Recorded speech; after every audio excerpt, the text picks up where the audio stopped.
Olá, pessoal, tudo bem? Dando continuidade aqui à nossa revisão de ontem, eu vou apresentar para vocês aqui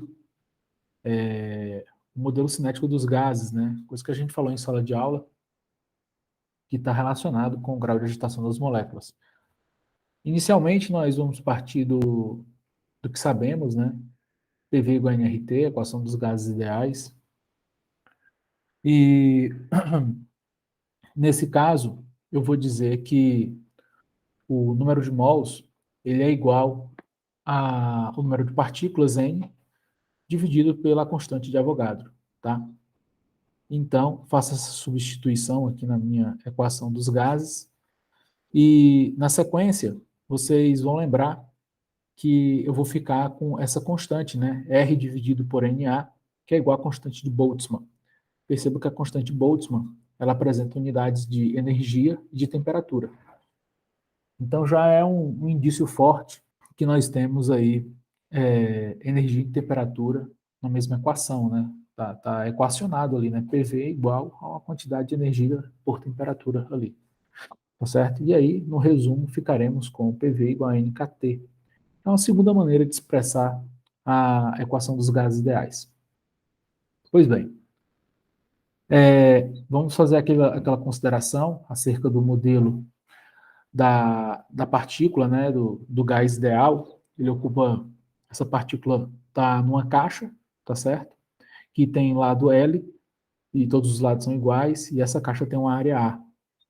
Essa partícula tem massa m e se desloca numa dada direção, num eixo, né, x, y, z, com velocidade v. Bem, agora vamos imaginar que essa caixa precisa se deslocar. Né? Esse deslocamento a gente vai dar o nome de impulso, né? Como se fosse um peteleco que você dá para a caixa se movimentar.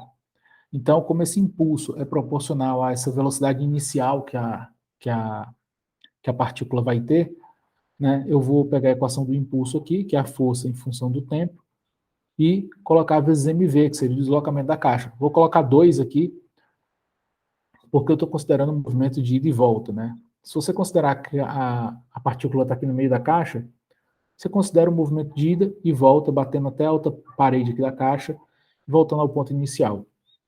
Se ficar mais fácil para você, coloca a partícula numa das arestas aqui. Então ela vai e volta, e você vai ter o mesmo efeito no final das contas.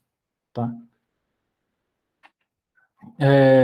Agora, eu vou efetivamente considerar, né, o movimento numa direção específica, x. Poderia ser y, z, tanto faz.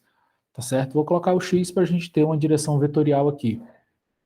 E é importante destacar que essa velocidade Vx, ela é descrita como o deslocamento, né, em função do tempo. Assim como você mediria a velocidade em quilômetros por hora, né, quilômetro vem de distância, né, e hora vem de tempo. Aqui no caso, a nossa distância é 2L, que é o tamanho máximo que a caixa vai ter, né, para ir e para volta, e o tempo.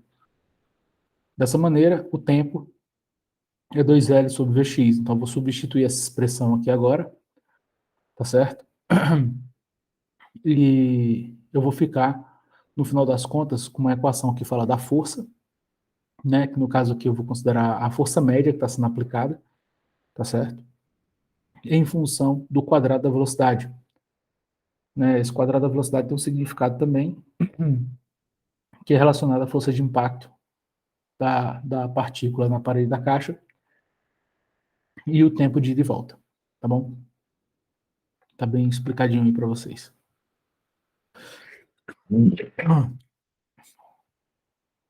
Bom, como estamos falando de uma molécula, uma partícula de um gás, eu preciso introduzir o termo de pressão para vocês, tá certo? Eu vou escrever a pressão como sendo a força sobre a área, como a gente falou na aula anterior. E dessa maneira eu vou fazer uma substituição simples, tá? Uma tentativa de inserir o termo pressão na minha expressão aqui. E para falar dessa área aqui, eu vou tratar do volume, né? No caso, você pode pensar no volume da caixa.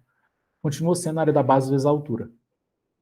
tá certo? Seja cilindro, cubo, retângulo, qualquer coisa. É a área da base vezes a altura. Bom, dessa maneira, eu consegui expressar agora a minha pressão média, tá certo? Vezes o volume para uma partícula de gás. O próximo passo nesse meu equacionamento é fazer um somatório, de maneira que eu considere quantas partículas existirem lá dentro, tá certo? A partir do momento que eu faço esse somatório aqui, considerando todas as partículas, né, toda a massa envolvida dentro dessa caixa, eu vou levar em consideração também o número de partículas n. Então, eu vou multiplicar e dividir por n, uma tentativa de dizer assim, olha, está todo mundo aqui, tá certo? Normalizando isso. Consequentemente, eu saio do termo pressão média e passo para a pressão, né, a pressão que está sendo exercida de fato, tá certo? Rearranjando essa expressão aqui, eu vou ficar com esse termo aqui, que é o somatório das velocidades dividido por n. Ou seja, agora eu normalizei a minha velocidade, ou seja, na média, todas as minhas partículas têm a mesma velocidade, tá certo? Então aqui eu vou abandonar esse termo velocidade ao quadrado de x, né? Ou velocidade de x na direção x ao quadrado, e adotar um termo velocidade média, tá? Então vai ficar assim, ó. A minha velocidade média agora ela vai ser proporcional em todas as direções, né? Na direção x, na direção y, na direção v. De tal maneira que a velocidade média quadrática, que é essa que eu estou expressando aqui, ela corresponde a 3 vezes a velocidade em qualquer direção, x, y ou z. No caso aqui, como eu falei de x, vai ficar 3 vezes o valor de x, tá certo? Faço essa substituição na minha expressão, e agora eu vou multiplicar e dividir por 2. É mais um rearranjo para que eu faça aparecer uma identidade conhecida. Né? Essa identidade conhecida é a energia cinética, tá bom? Energia cinética está aqui, ó, 1 meio de mvx ao quadrado. Né? E esse v aqui é justamente a velocidade média quadrática, tá bom? Bom, tendo em vista esse termo, eu vou agora substituir ele por K. Perceba que quando eu fiz aquele somatório, né, eu tenho, de fato, 3 parcelas para energia. Né? Eu tenho essas 3 parcelas, é o resultado de uma somatória onde eu tenho um movimento em todas as direções, x, y e z, tá certo? E aqui eu estou atribuindo tudo à energia cinética de translação, tá certo? Para a minha molécula. Como a molécula não tem interação com as outras, não existe energia potencial no caso, tá certo? Então, o termo energia potencial fica zerado, né, nesse termo. E, seguindo aqui, eu posso substituir PV por NKT, como nós vimos lá no início, e fazendo as devidas cortes aqui, né, N dividido por N e tal, e rearranjando a expressão, eu vou ficar que a energia cinética é igual a 3 meios de KT. Esse 3 meios está associado aos movimentos que você pode fazer nos eixos, né, X, Y e Z, para uma molécula monatômica, e KT está associado justamente ao termo da temperatura. Então, energia cinética e temperatura estão agora na mesma expressão.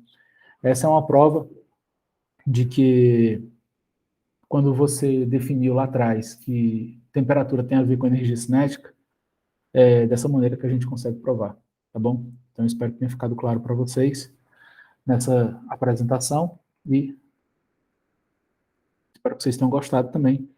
Até uma próxima. Valeu.